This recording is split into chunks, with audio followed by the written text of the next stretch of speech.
As a trauma surgeon and ICU doc, one thing I've learned is COVID-19 and gun violence are like super infections. Together, they are more deadly.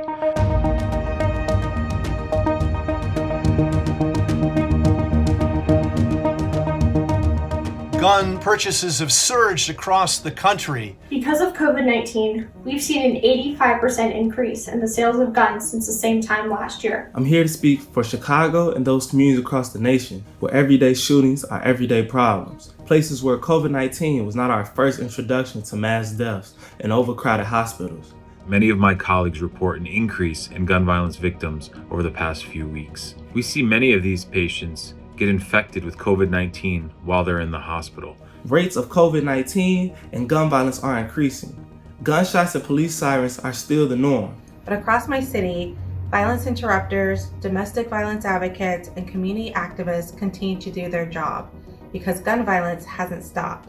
We know that a victim of domestic violence in America is 5 times more likely to be killed if her abuser has access to a firearm. Fast forward to now, women sheltering at home with abusive partners and nowhere to go are in more danger now than ever before.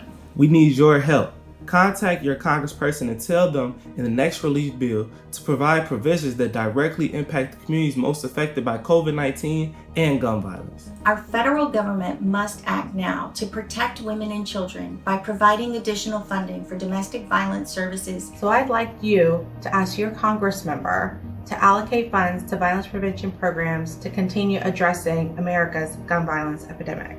Congress must act because the guns that people are panic buying today could end up being used in a mass shooting in a school or a place of worship tomorrow.